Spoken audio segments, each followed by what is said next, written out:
Hello and welcome to another episode of Indian. Hola y bienvenidos a otro episodio de India y la Izquierda Global. Si es la primera vez que nos escuchas, no olvides darle al botón de suscribirse.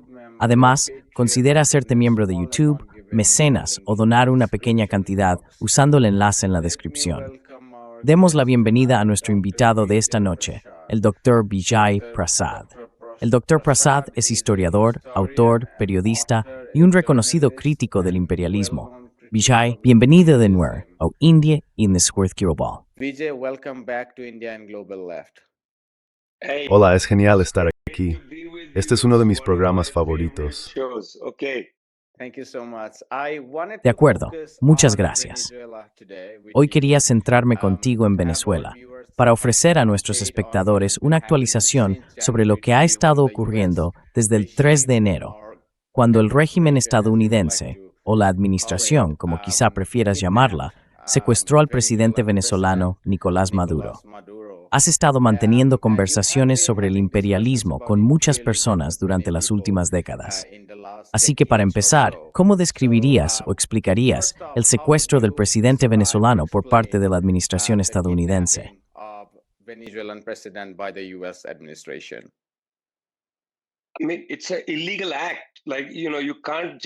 Quiero decir, es un acto ilegal. No puedes simplemente entrar en un país y capturar a un jefe de Estado. Se violaron tantas leyes: la Carta de las Naciones Unidas, la inmunidad de los jefes de Estado, la Carta de la Organización de los Estados Americanos. Podría seguir enumerando. Fue un desprecio total y flagrante por el derecho internacional. Y además de eso, la acusación contra Nicolás Maduro Moros y Cilia Flores fue ridícula. Leí las 20 y tantas páginas de la acusación cuando llegaron a Nueva York. Estados Unidos retiró en realidad una de las partes clave del cargo contra el presidente Maduro, que afirmaba que era el líder del Cartel de los Soles.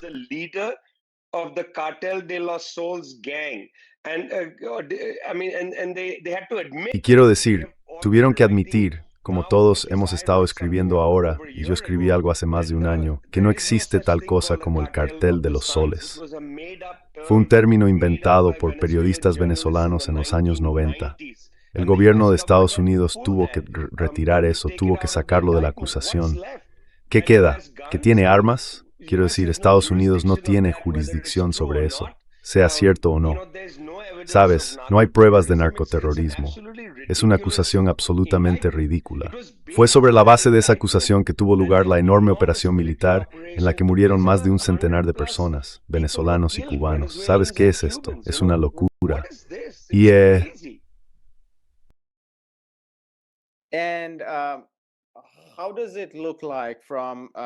¿Cómo se ve desde la perspectiva de la región en general? Por supuesto, Cuba es muy importante. Ha estado bajo el asedio de Estados Unidos durante décadas. Pero recientemente hemos visto la llamada nueva doctrina Monroe, que de algún modo ha intensificado el histórico estrangulamiento estadounidense de la región. Así que, si eres alguien en América Latina, o en todo caso en América Central, ¿cómo se percibe este secuestro o rapto desde su perspectiva?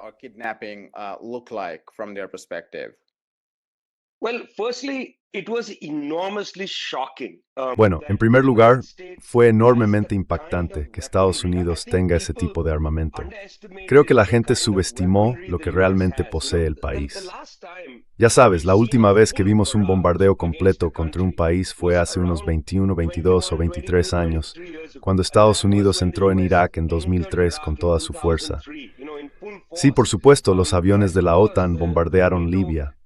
Ha habido bombardeos en Siria, bombardeos en Somalia, en el norte de Nigeria, quiero decir, en Yemen, donde sea. Sí, pero esto fue, y por supuesto, los mayores de todos, Afganistán e Irán. Pero aquello no fue un ataque a gran escala contra sistemas de defensa aérea.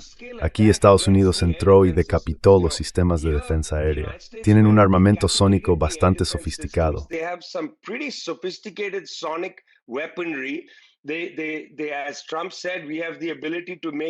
Como dijo Trump, tenemos la capacidad de dejar un país a oscuras.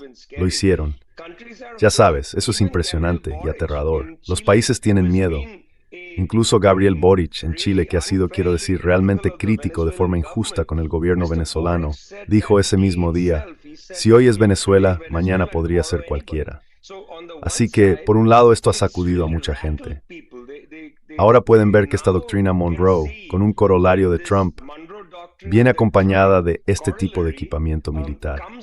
Creo que eso es importante decirlo primero. En la propia Venezuela, esto ha sacudido profundamente al país, porque a pesar de que la presidenta en funciones, Delcy Rodríguez, ha dicho, vamos a continuar la revolución y demás, no quieren ver a Estados Unidos convertir Caracas en Gaza.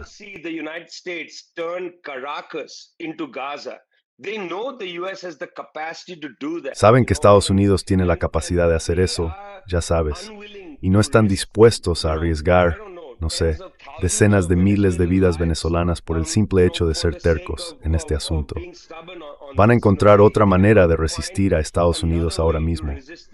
La situación consiste en encontrar una forma de reducir la tensión. Por eso están negociando con el gobierno estadounidense. Quieren cualquier cosa que no sea una rendición. Creo que eso es importante. Estados Unidos tiene la capacidad militar para destruir Venezuela. ¿Tiene la capacidad política para gobernar Venezuela? No. Y estoy seguro de que hablaremos de eso. Pero incluso Donald Trump admitió que la oposición elegida por el gobierno estadounidense simplemente no es popular en Venezuela. Quiero decir, lo dijo. Sí, lo dijo.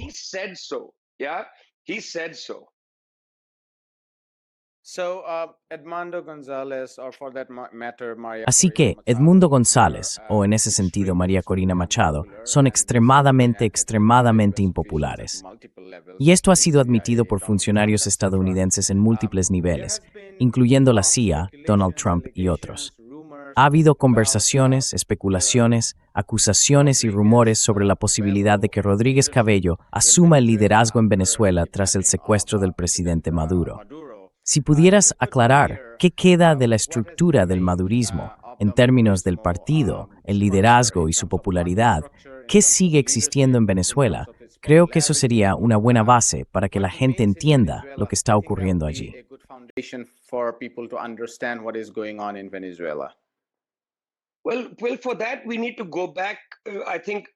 Bueno, para eso tenemos que remontarnos debajo de todo esto al liderazgo. Y esa es la base del chavismo. Sabes, cuando Hugo Chávez llegó a la presidencia en 1999, después de ganar las elecciones de 1998, inició una gran agitación social. Es decir, construyó una base electoral uniendo a diferentes facciones de la izquierda.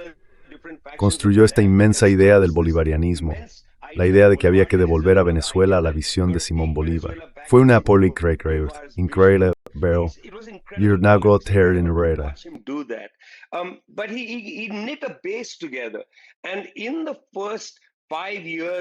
En los primeros 5 años de gobierno, aproximadamente de 1999 a 2004, lo que el señor Chávez logró hacer fue tomar una parte de los ingresos petroleros, obviamente no todos, pero sí una parte, y crear viviendas sociales, programas educativos y demás. Tomó a poblaciones que vivían en barrios marginales, por ejemplo, y dijo, no, vamos a eliminar estas viviendas precarias.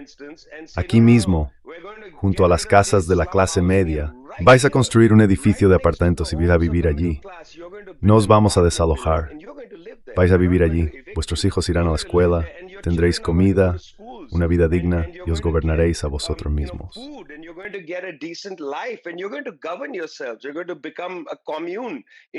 Vas a convertirte en una comuna dentro de este barrio de clase media. Y así fue como él creó esa base del chavismo. Cuando murió, esa base del chavismo permaneció con la formación política de Hugo Chávez, que era el Partido Socialista. Ese fue el partido que Nicolás Maduro llevó luego a las elecciones de 2014 y ganó por un margen muy estrecho frente a Enrique Capriles, algo así como 51-49. Fue extremadamente ajustado. Bien, lo único que puedo decirte sobre Venezuela es esto. Si quisieran amañar las elecciones, que es lo que Estados Unidos y la oposición siguen diciendo, no las amañarían para ganar 51-49. No se manipula una elección para que quede tan reñida.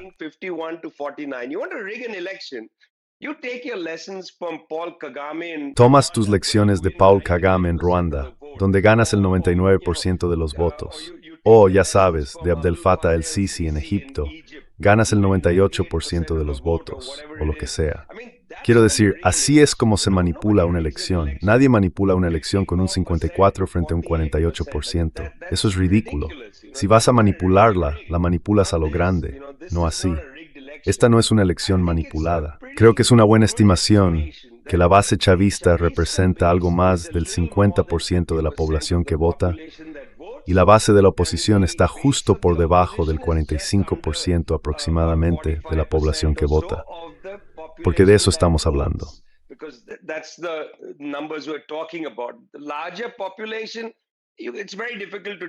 La población en general, es muy difícil determinar cuál es la base, pero existe una base chavista sólida. Y Nicolás Maduro nuevamente durante la pandemia, en lo peor de las sanciones, intentó proteger las políticas sociales del chavismo.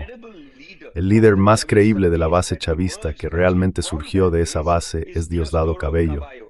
Es la referencia más importante, como se diría en español, de la base chavista.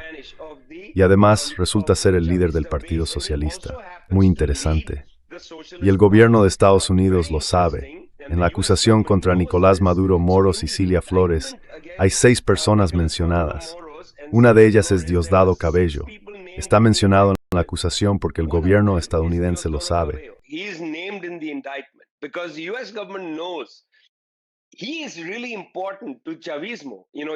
Es realmente importante para el chavismo.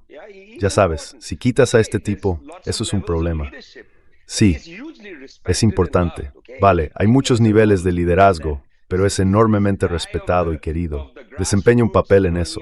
Es un hombre de base, ya sabes, entiende cómo piensa y trabaja la gente, es un orador dinámico y demás. Y también es un gran jugador de equipo, porque cuando Nicolás Maduro Moros fue apartado, no hubo intrigas palaciegas sobre quién vendría después.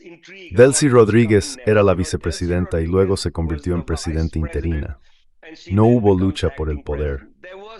Pero lo que hizo fue en realidad mucho más impresionante. En su primera aparición pública dio un discurso televisado.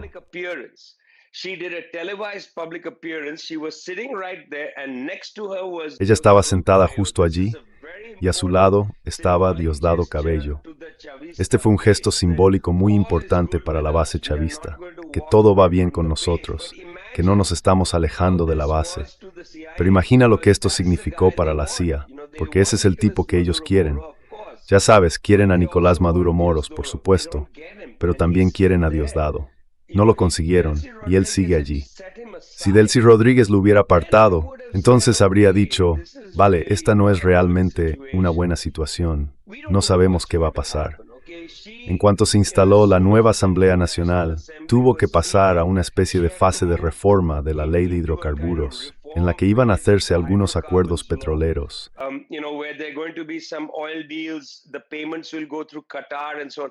Los pagos se harán a través de Qatar y demás.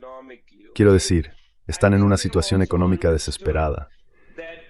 Bien, creo que también han comprendido que todo ese discurso sobre la multipolaridad, y ya he estado contigo antes, y he dicho que la multipolaridad está un poco exagerada, en realidad estamos hablando de un nuevo estado de ánimo en el sur global. En realidad no creemos que exista multipolaridad. Ya sabes, no hubo una Rusia que viniera a salvar el día, ni una China que viniera a salvar el día. Entienden las limitaciones de su situación. Tienen que llegar a un acuerdo con Estados Unidos. Y a pesar de que su presidente está en una prisión estadounidense, el primer combatiente está en una prisión estadounidense, van a tener que llegar a un acuerdo.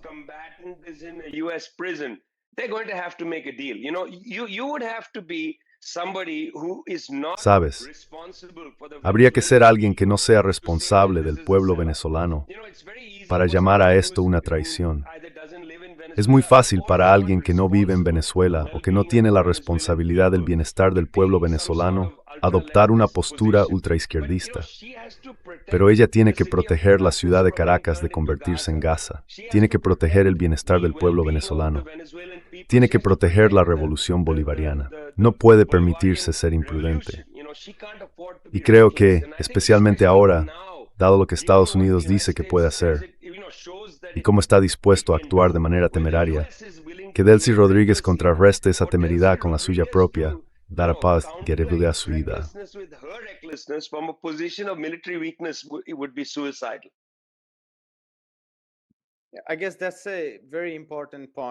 Supongo que ese es un punto muy importante. Creo que hay un malentendido sobre el sur global, dada la enorme asimetría de poder. Por un lado, el imperio estadounidense y por otro, estos países más pequeños del sur global. A veces esto queda oscurecido por el auge de China. La gente empieza a hablar del declive del imperio estadounidense, del declive del dólar en ciertos casos, de las pérdidas en las guerras arancelarias, pero no comprenden lo vulnerables que son otros países del sur global. Como dijiste, Rusia o China no necesariamente se enfrentarían a Estados Unidos cuando éste intensifica su presencia en esas regiones. Dada esta realidad, y dado todo el discurso sobre el declive del imperio estadounidense, algunos académicos incluso afirman que el imperialismo, como categoría, ha perdido relevancia.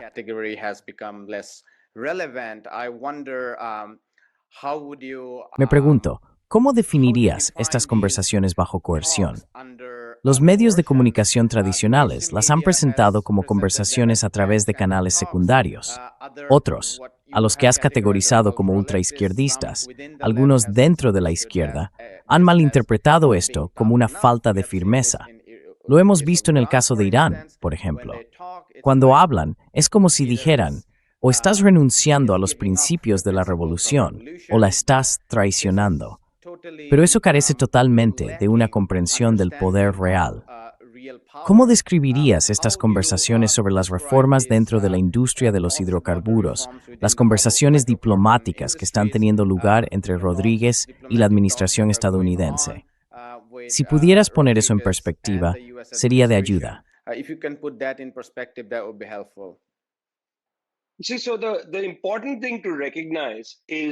Así que lo importante que hay que reconocer es que la única base de la que dispone Delcy Rodríguez en este momento es la falta de un socio político que Estados Unidos pueda encontrar en Venezuela.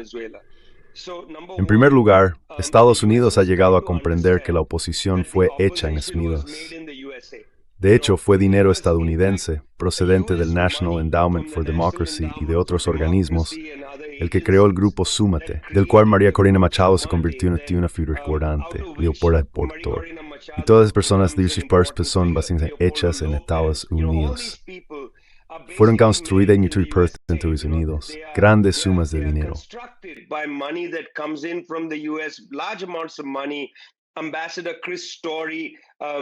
El embajador Chris Story, el embajador de Estados Unidos, fomentando revueltas callejeras y demás. Es bastante repulsivo cuando se observa el historial de Chris Story, lo que hizo cuando fue embajador. Así que ya sabes, quiero decir, sentado allí en Colombia dictando condiciones a este régimen venezolano, realmente servil, hablando de rendición. Quiero decir, esta oposición de derechas entregó su integridad a Estados Unidos. Sí, así que Estados Unidos ha asumido la idea de que, ya sabes, si alguien como María Corina Machado va a ver a Trump, después de todo eso, y le deposita el premio Nobel a sus pies, como los galos derrotados por César, poniendo sus escudos a los pies de César.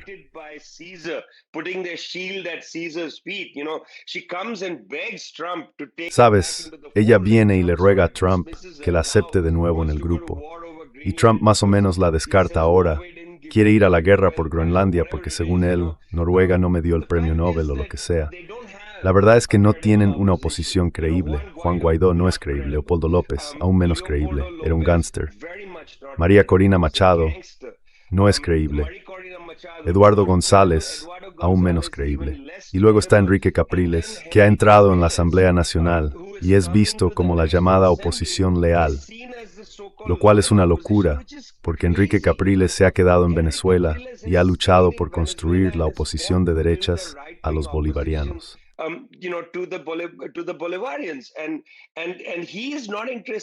Y no está interesado, ya sabes, en llegar al poder en aviones estadounidenses. Personas como él, y he entrevistado a muchos, dicen no tenemos ninguna posibilidad de ganar una mayoría en el país porque la gente no se siente atraída por el mensaje de austeridad, ya sabes, de traer a las compañías petroleras estadounidenses. Eso no les atrae. Sí, no es algo atractivo para Venezuela. Así que el gobierno de Estados Unidos lo ha entendido. Trump dijo, mira, son inútiles. ¿Vale? De acuerdo. Luego dijo, vamos a nombrar a Marco Rubio como el jefe. Ya sabes, cuando tuiteó que él era el presidente de Venezuela. Bien, Estados Unidos ya ha pasado por este baile antes, ¿no? A eso se le llamó la conquista de Irak.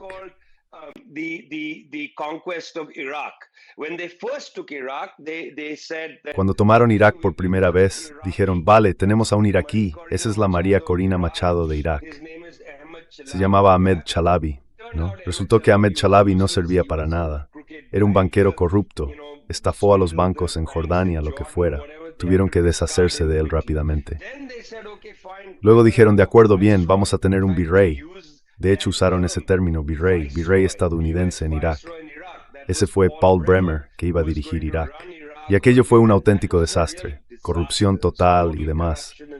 Estados Unidos no tiene, ya sabes, herramientas en su caja para el ámbito político. Tiene herramientas en el ámbito militar, pero nada en lo político.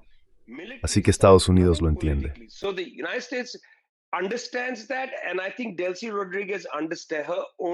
Y creo que Delcy Rodríguez entendió que su única baza es que Estados Unidos en este momento no tiene una alternativa al gobierno que existe en Venezuela.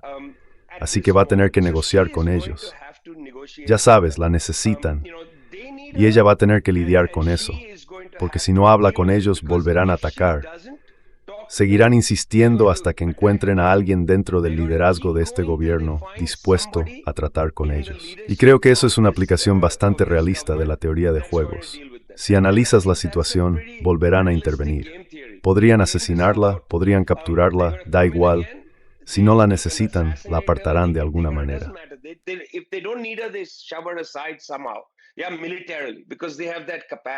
Sí, militarmente, porque tienen esa capacidad. Y luego viene otra persona después, ya sabes, o vienen y eliminan a Diosdado. Eso sería bastante calamitoso para la base chavista. Tendrían que encontrar otra referencia. Y hay otras referencias. No quiero convertir esto en un asunto de una sola persona, pero él desempeña un papel. Y ya sabes, esto es una preocupación. Y lo entiendo. Entiendo que están negociando. Pero también entiendo que se sienten abandonados, que los aliados del sur global los han dejado tirados. Y eso creo es algo realmente preocupante. Y mira cómo lo hizo Estados Unidos. Apenas unas horas antes de secuestrar a Nicolás Maduro, se reúne con el enviado principal del presidente chino Xi Jinping.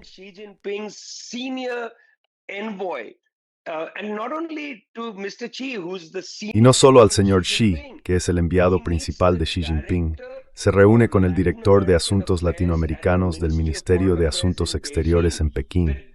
El subdirector, todos ellos están en el Palacio de Miraflores. Se reúnen con Nicolás Maduro, luego vuelven a casa a dormir en sus camas. Y mientras duermen en sus camas, Estados Unidos hace esto. Por favor, no me digas que el gobierno estadounidense no sabía que habían venido, porque yo sabía que habían venido. Lo vi en Twitter. Mientras ocurría en el Palacio de Miraflores, o poco después, mostraron fotografías de ello.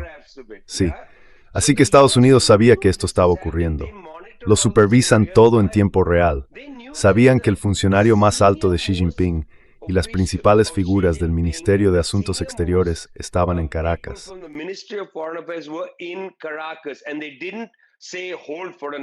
Y no dijeron, esperad una noche, dejad que se vayan. Simplemente lo hicieron. Sabes, en mi opinión es una ofensa directa a los chinos. Y los chinos no han salido a decir, hicisteis esto mientras nuestros altos funcionarios estaban allí.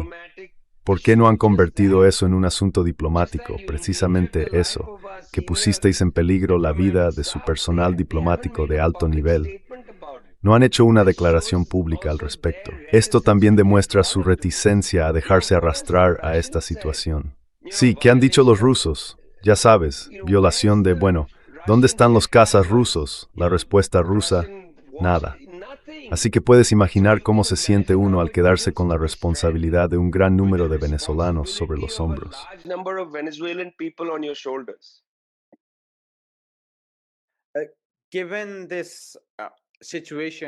Dada esta situación, en la que los venezolanos se sienten abandonados, y dado que hemos visto cómo las normas y reglas internacionales se han ido al traste, el imperio estadounidense en su declive se ha vuelto desquiciado.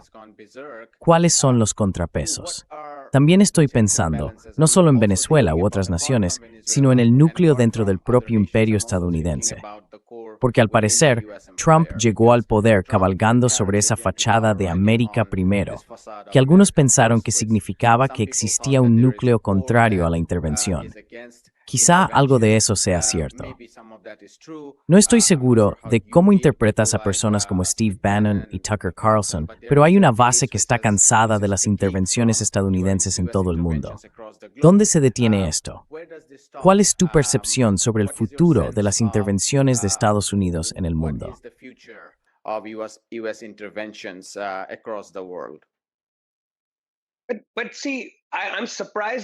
Pero mira, me sorprende que tú de hecho hayas mencionado a Tucker Carlson.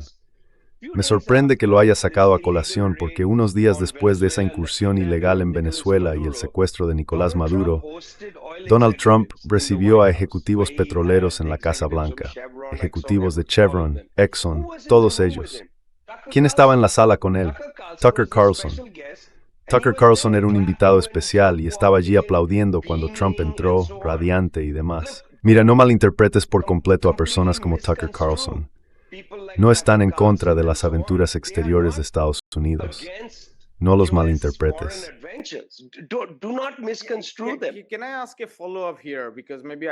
¿Puedo hacer una pregunta de seguimiento aquí?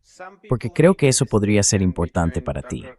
Algunas personas hacen una distinción cuando se trata de Tucker Carlson en sí. Hay muy pocas dudas de que no está del lado en el que nosotros estamos. Pero Tucker Carlson está aprovechando una ola de descontento de una base que, según algunos, está realmente en contra de la intervención de Estados Unidos. Y estas personas no son necesariamente de izquierdas en lo que respecta al capitalismo y demás, sino que provienen de la derecha del conservadurismo. Algunos dicen que existe una base genuina que se opone a la intervención de Estados Unidos. Yo no lo creo.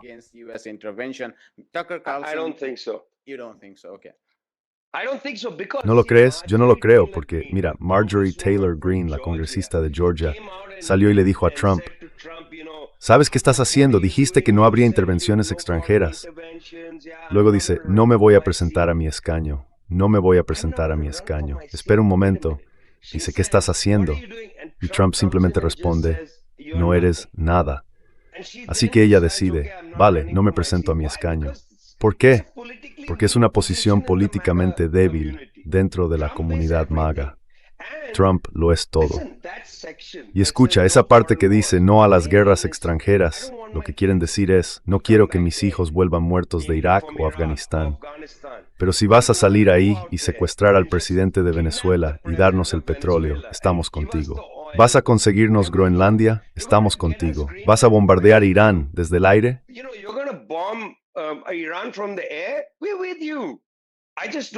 Estamos contigo. Simplemente no quiero que mis hijos mueran en una guerra y no quiero que se desperdicie nuestro valioso tesoro. Pero si estás usando nuestro ejército para conseguirnos el petróleo, para conseguirnos algo, adelante. Ese es el nivel del sentimiento antiguerra extranjera. No es realmente un compromiso contra las aventuras en el extranjero. Es solo, no quiero que mis hijos mueran. ¿Por qué?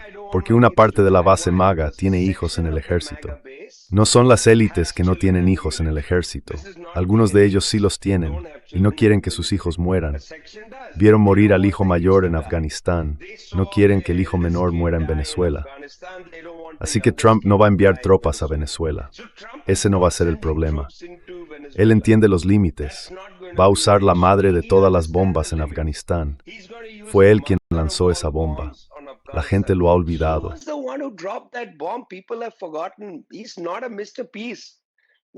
No es el señor Paz. Sí, bombardea por todas partes, sí. Pero desde el aire, donde Estados Unidos no enfrenta ninguna amenaza para sus soldados, habrá muy pocas bolsas con cuerpos de soldados estadounidenses regresando. Es una fuerza abrumadora. 150 aeronaves militares sobre los cielos de Venezuela, todo tipo de equipos extraños que hicieron que la gente sangrara. Ni siquiera sé cuál es la realidad. Sí, cabezas explotando. No sabemos qué pasó en ese complejo. Aún no lo sabemos realmente. Pero lo que sí sabemos es que no va a permitir un número enorme de bolsas con cuerpos. Ese es el límite de su base. El otro límite de su base es el despilfarro de dinero. No va a ocurrir. Seguirá diciendo, mira, no hemos malgastado dinero. Aunque si haces el cálculo,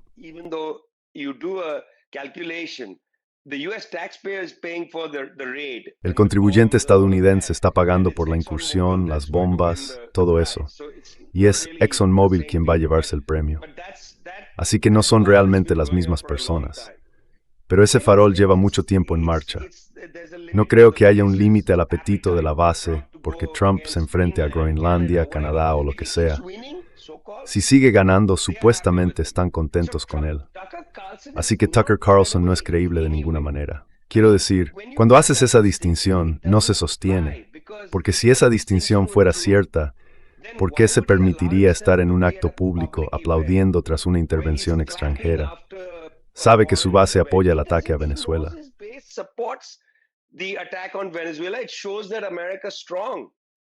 Demuestra que Estados Unidos es fuerte. Recuerda, ellos son América primero. No son aislacionistas estadounidenses. Eso es lo que Marjorie Taylor Greene no entendió. Ella pensó que significaba que Trump usaría nuestro dinero para cuidar de sus electores en Georgia. No, estos no son aislacionistas. Esa es una postura aislacionista estadounidense. Estos son América primero, lo que significa, ya sabes, reconstruir la hegemonía estadounidense, cueste lo que cueste. ¿Hace falta una bomba atómica en algún lugar de Asia? Adelante. Ya sabes, no nos importa, somos estadounidenses. Quiero decir, ese es el tipo de base de Trump con la que estamos tratando. Ya sabes, no tiene límites en esto. El límite es la bolsa para cadáveres. El límite es si creen que su dinero se está desperdiciando en aventuras en el extranjero.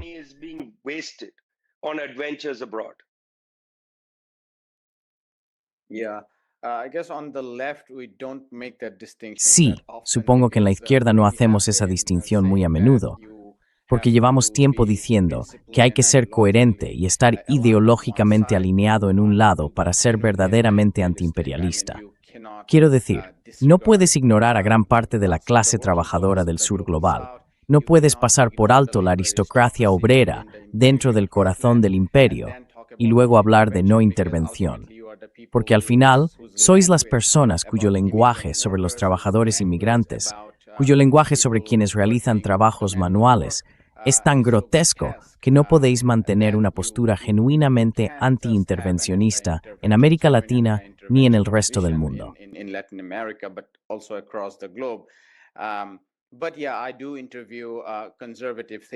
Pero sí, entrevisto a pensadores conservadores sobre política exterior, personas como el coronel Wilkerson, que argumentan desde una base conservadora. No estoy de acuerdo con él en cuestiones como el gasto público, la eficiencia, el sector privado frente al público, o qué hacer con el alquiler, etc. Pero mientras los entrevisto, siento que existe una corriente conservadora.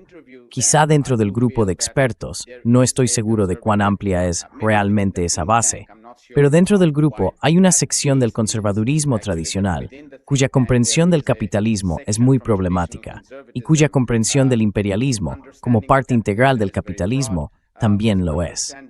Sin embargo, parecen estar agotados, y en principio se oponen a cosas como la intervención militar o incluso a la presencia de poderío bélico. Or even the presence of the US empire. Sí, pero ya sabes, la cuestión es que personalmente vale, está bien y todo eso está muy bien. Pero eso es una forma de crítica educada, una crítica de la suavidad, por así decirlo. Les parecía bien cuando la CIA hacía cosas encubiertas, cuando derrocaban gobiernos. Quiero decir, el coronel Wilkerson, por ejemplo, era el número 2 de Colin Powell. Cuando Colin Powell fue a la sala del Consejo de Seguridad de las Naciones Unidas y mintió sobre las armas de destrucción masiva en Irak, más tarde el coronel Wilkerson dijo que la CIA les había mentido. Quiero decir, estamos hablando de Colin Powell y de Larry Wilkerson. This is Colin Powell we're talking about and Larry Wilkerson. I mean, how do you get taken for a ride by the CIA? Quiero decir, ¿cómo te dejas engañar por la CIA? Ya sabes, cuando el resto de nosotros desde fuera decíamos que esto era ridículo, que no tenía sentido.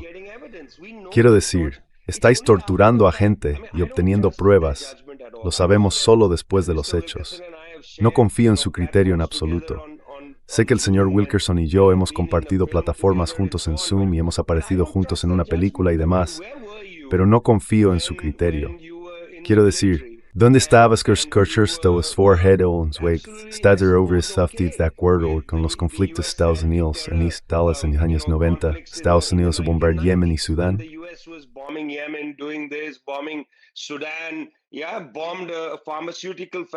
Sí, bombardearon una fábrica farmacéutica, la fábrica Al-Shifa en Khartoum, Sudán, la única fábrica que producía varios medicamentos vitales en el este de África. Quiero decir, ¿dónde estaban entonces? ¿Por qué no dimitieron entonces? ¿O por qué no hablaron entonces?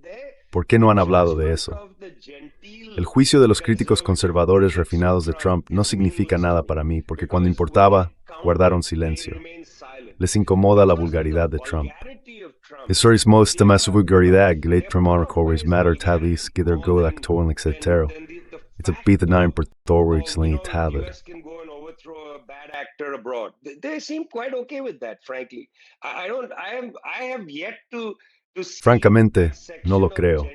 Aún no he visto a ese sector de conservadores refinados volver atrás y enfrentarse a su propio pasado, a las cosas que apoyaron, y ofrecernos una explicación de ello.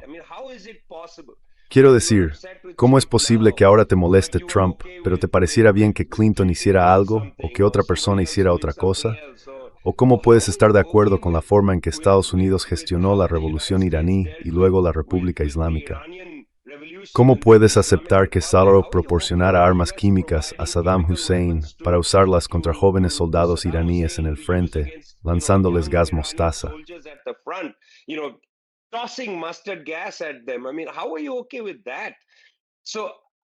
Quiero decir, ¿cómo puedes estar de acuerdo con eso?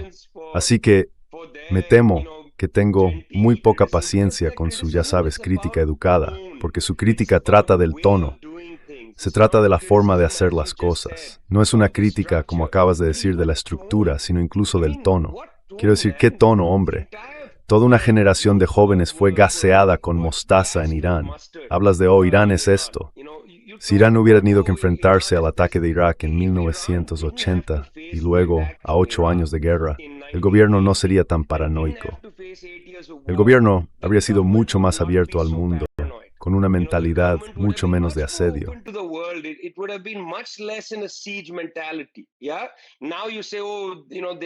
Sí, ahora dices, oh, ya sabes, son tan cerrados de mente. Bueno, ¿adivina quién los hizo cerrados de mente?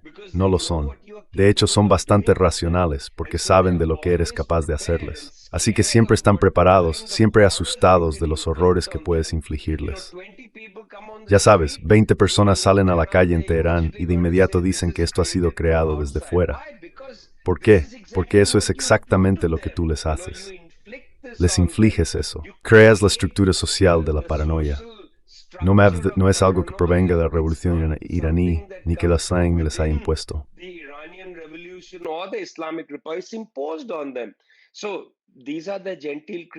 Así que estos son los críticos moderados. Sí. Quiero decir, me lancé en una diatriba, pero por el amor de Dios, chicos, despertad a vuestras propias realidades.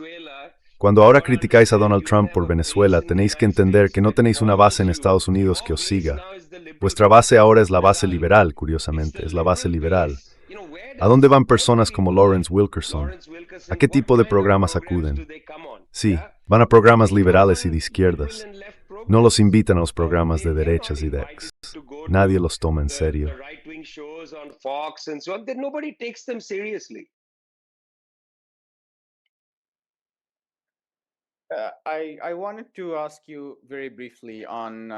Quería preguntarte muy brevemente sobre Fox. Dada tu respuesta, para mí se trata de un debate amplio sobre la estrategia de la izquierda hacia las múltiples corrientes de pensamiento político y las distintas bases políticas. También me preguntaba qué opinas sobre un sector de la clase trabajadora, digamos, en Occidente, que está genuinamente desilusionado con la América corporativa o con el capitalismo corporativo occidental, en contra del arrendamiento, de los alquileres, de las compañías de seguros, especialmente las de salud, pero también las de automóviles, los grandes bancos, las farmacéuticas y así sucesivamente. Pero estas son personas que no necesariamente son críticas con el capitalismo o con el beneficio en sí mismo. Entonces, como alguien de izquierdas, ¿cuál sería tu estrategia hacia la clase trabajadora que no tiene una crítica integral del capitalismo, pero que está claramente desilusionada con el corporativismo y con las grandes desigualdades de poder y riqueza. And large sections of inequality of power and wealth.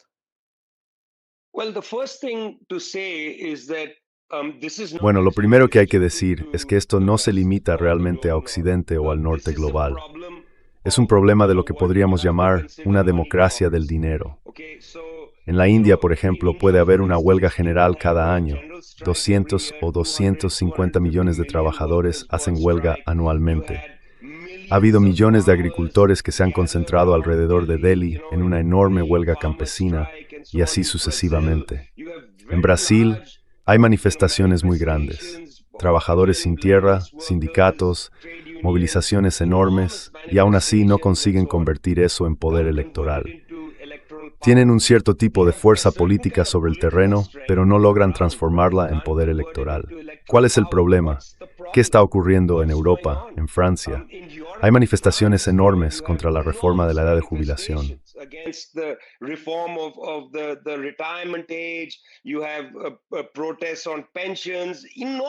Hay protestas por las pensiones, manifestaciones enormes. París en convulsión, los agricultores conduciendo sus tractores hacia la ciudad, pero no consiguen realmente convertir eso en ganancias electorales. ¿Qué está pasando?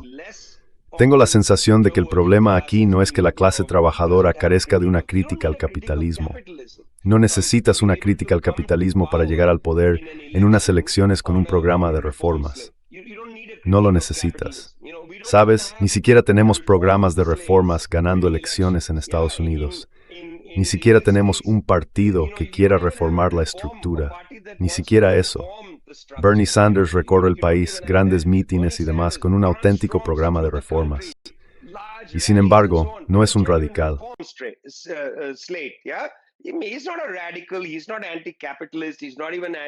No es anticapitalista, ni siquiera es antiimperialista. Pero tiene un programa genuino. Las cosas que mencionaste, sanidad, seguros, esto, aquello y lo otro. Sí, movilizado, pero no se le permite participar en las elecciones principales. Sí, esto ocurre una y otra vez.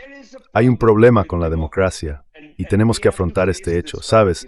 No es solo una cuestión de ideología, que la clase trabajadora no tenga la, entre comillas, ideología correcta, no. Quiero decir, si tuvieran fe en el proceso político, la gente podría realmente participar en él. Sí, pero el proceso político es dinero. En la India, el 80% o más de todo ese enorme dinero electoral que conocemos, lo que está por encima del agua, no sabemos qué hay debajo, ¿sabes? ¿Cómo es el resto del iceberg del dinero, el dinero ilegal?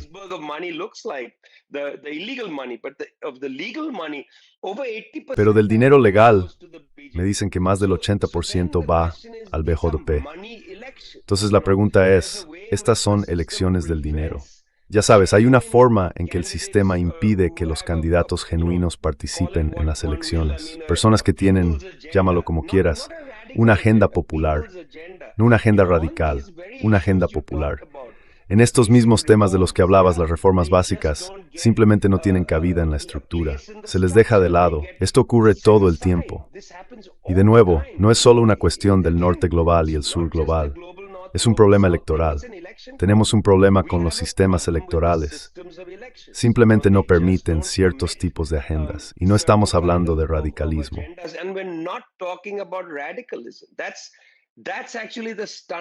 Eso es precisamente lo asombroso.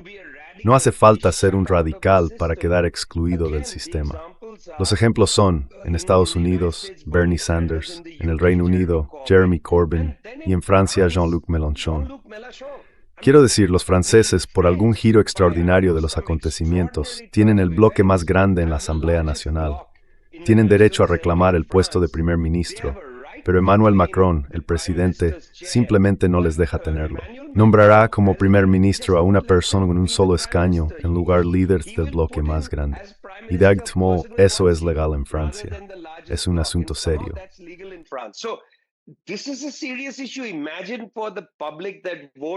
Imagina al público que vota, ya sabes, por el bloque de izquierdas en el Parlamento francés.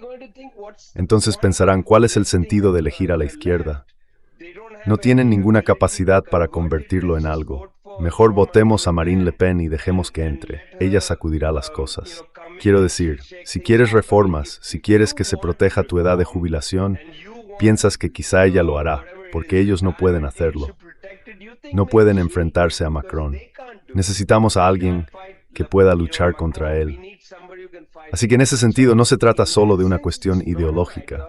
Vale, quizás sea en parte ideología, pero también tiene que ver con los sistemas que tenemos.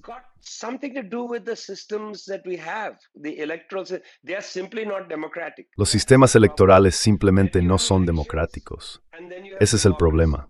Tienes elecciones y luego tienes democracia, pero en realidad no coinciden. En Estados Unidos no tienes un sistema electoral democrático, ni en Gran Bretaña, ni en Francia. Quiero decir, en Gran Bretaña, ¿cómo consiguió el Partido Laborista de Keir Starmer una mayoría tan abrumadora en la Cámara de los Comunes? No obtuvieron una proporción abrumadora de los votos. Eso tiene que ver con el sistema. Es algo extraño. En la India puedes ganar una elección con un 15% de los votos si eres quien más votos obtiene en ese distrito. Entonces, ¿qué haces? Pagas a 50 candidatos para que se presenten. Eliges a uno.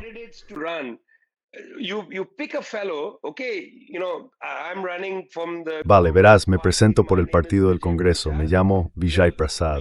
El BJP encontrará a otro tipo llamado Vijay Prasad y lo pondrá ahí, quizá en otra circunscripción. Eso confundirá al electorado. Ya sabes por cuál Vijay Prasad estoy votando. Hay 4 de ellos. Sí.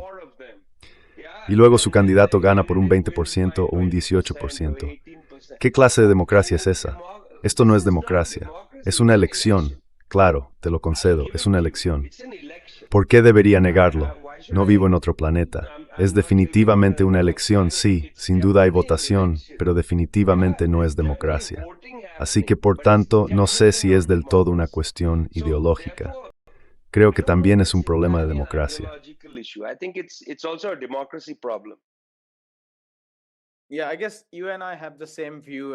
Sí, supongo que tú y yo tenemos la misma opinión sobre las elecciones y lo poco que realmente tienen de legitimidad popular. Quiero decir, todo se reduce al poder del dinero. En última instancia, está la cuestión de a quién recurres si quieres ganar unas elecciones. Mucha gente dice que hay que acudir a los votantes, pero la verdadera respuesta es que vas a quienes tienen los recursos. Los medios de comunicación, quienes te proporcionan helicópteros, autobuses, dinero gratis, y así sucesivamente. Al final del día, puede que acudas o no a tus votantes, pero ganarás las elecciones si tienes los medios, los helicópteros, el transporte y todo eso. Así que, en realidad, no estaba pensando en las elecciones. Estaba pensando en la comprensión que la gente tiene del propio sistema económico.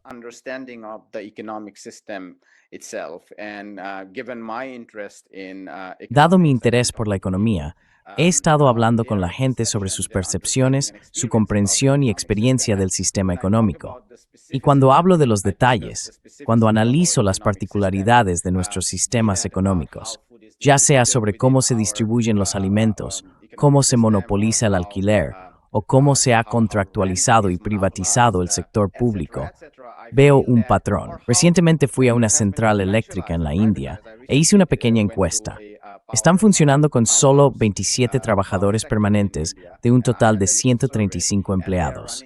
Así que el nivel de contractualización que se ha producido en todo el mundo forma parte de nuestra comprensión más amplia. Es parte del capitalismo neoliberal.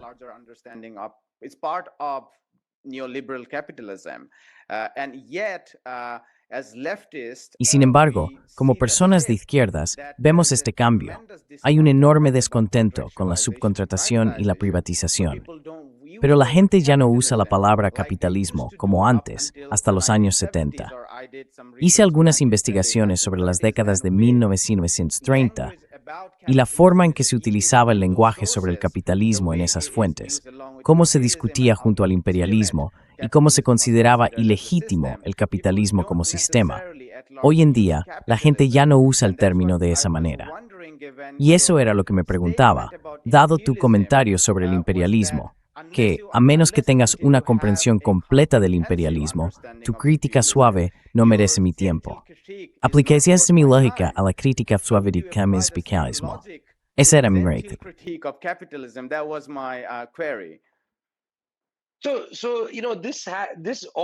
Así que, ya sabes, todo esto tiene que ver con cómo eres capaz de comprender un sistema.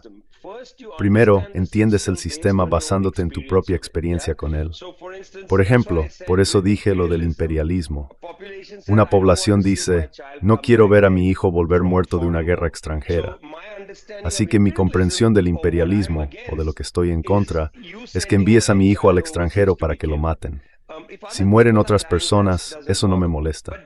Pero esa idea, que no quiero que mi hijo vaya al extranjero y lo maten, es el comienzo de una conversación sobre el sistema imperialista. Esa persona tiene un interés particular en entender que tu hijo va al extranjero a morir no para defender tu país, sino para defender el sistema. Ese es el comienzo de todo.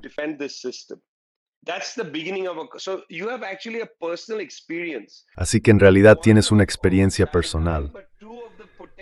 Una, la de la muerte de un hijo, y otra, la del potencial de que un hijo muera. Alguien dice, no quiero que mi hijo vaya y muera. Así que tienes un interés material en la conversación. No estás hablando teóricamente, tienes un interés material real. Y ahí puedes tener una conversación interesante sobre lo que eso significa. Necesitas una fuerza política que entre en la vida de las personas para tener esa conversación. Ahora bien, por desgracia llego a las elecciones, porque es en las elecciones cuando la gente está más dispuesta a tener estas conversaciones. Y si no puedes hacer eso, entonces la gente no puede tomar, en cierto sentido, la realidad material de su comprensión del imperialismo y convertirla en una teoría más amplia.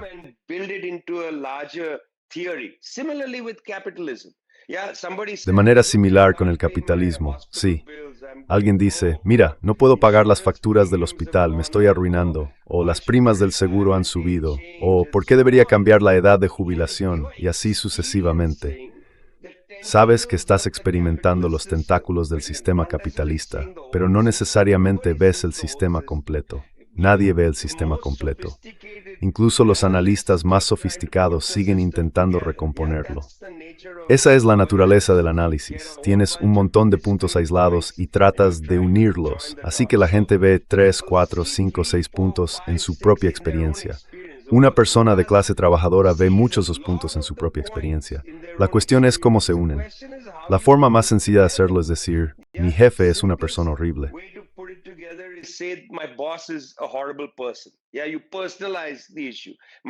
Sí, personalizas el problema. Mi jefe es horrible. Elegí la compañía de seguros equivocada. Debería haberme quedado con la otra aseguradora. Tenías razón, me lo advertiste. Soy un idiota. Sí, lo individualizas. Lo conviertes en una cuestión de malas decisiones de consumo y cosas así. Son formas en las que de algún modo silencias los aspectos de la experiencia del sistema. Pero de nuevo, eso plantea la cuestión. Necesitas una formación política en tu vida que esté disponible. Alguien que te diga, espera un momento, en realidad no es culpa tuya. Porque si eliges esta compañía o aquella u otra, puede que haya diferencias marginales, ¿cierto? Pero todas son bastante malas. Sí. Si vas a ChatGPT y le dices, ChatGPT, estos son 5 planes de seguros, ¿cuál es el mejor?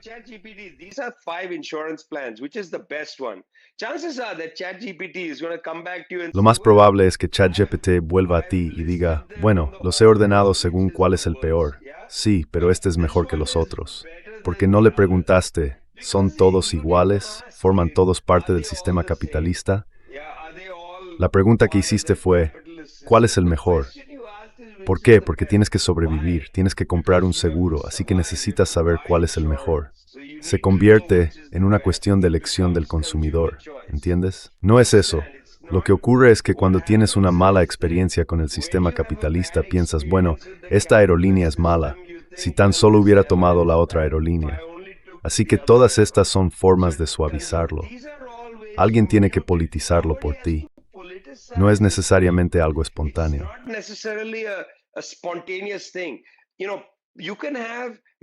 Sabes, puedes tener manifestaciones masivas contra United Airlines, por ejemplo, o contra algún tema. Pero ese tipo de manifestación espontánea no es necesariamente una politización. Sí, te politiza en el sentido de que ganas confianza en tu capacidad de ser político. Pero aún necesitas a alguien ahí fuera que conecte los puntos. Eso significa que necesitas algunas referencias políticas. Y de nuevo, volvemos a las elecciones. Si el sistema electoral es tan asfixiante que no tienes referencias políticas allí, los tipos como Bernie Sanders ni siquiera pueden desarrollar una ideología socialdemócrata. Y entonces la izquierda más radical, queda completamente marginada porque en realidad no aparece en el momento político ni habla al nivel de la gente común.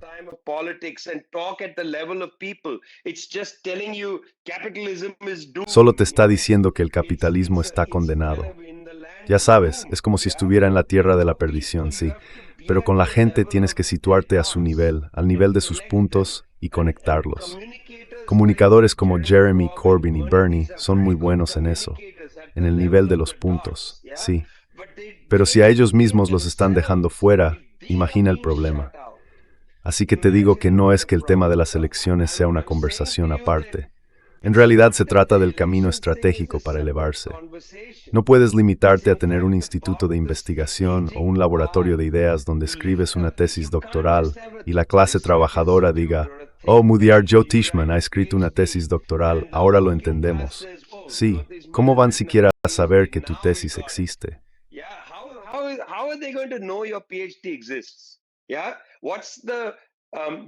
Sí, ¿cuál es el medio de comunicación entre tu doctorado y su comprensión de sus puntos? Alguien tiene que mediar eso, y me temo que esa es una fuerza política. Así que entonces vuelves a la cuestión de cuál es la comprensión de la política, porque esa mediación simplemente no está disponible en la mayoría de las sociedades. En la India tienes grandes partidos de izquierda, ellos son la fuerza mediadora. Tienes sindicatos, ellos son la fuerza mediadora. Pero también tienes, ya sabes, 1.500 millones de personas. Y estas organizaciones son muy pequeñas. No tienen la capacidad de llegar a cada hogar, de ir puerta a puerta y mantener la conversación con cientos de millones de personas. Porque eso es lo que hay que hacer.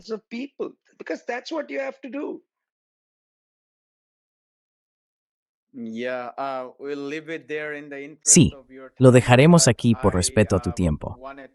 Pero quería hablar de lo que está ocurriendo en Venezuela y al mismo tiempo situarlo dentro de una comprensión más amplia del imperialismo y el capitalismo, ya que los medios de comunicación tradicionales siempre tratan estos acontecimientos como hechos aislados e ignoran el marco más amplio del imperialismo y el capitalismo. Vijay, como siempre ha sido un placer. Muchas gracias por tu tiempo. Muchas gracias. De acuerdo. Hola, me llamo Ayushman. Junto con Mudiar Jyotishman, hemos creado esta plataforma. Durante los últimos 2 años, hemos intentado generar contenido para las fuerzas de izquierda y progresistas. Hasta ahora hemos entrevistado a economistas, historiadores, comentaristas políticos y activistas. Si te ha gustado nuestro contenido y quieres que construyamos un archivo para la izquierda, tengo 2 peticiones para ti. Por favor, considera hacer una donación a la causa. El enlace está en la descripción de abajo. Y si no puedes hacerlo, no te sientas mal. Siempre puedes dar me gusta y compartir nuestros videos con tus camaradas. Por último, no olvides pulsar el botón de suscribirte.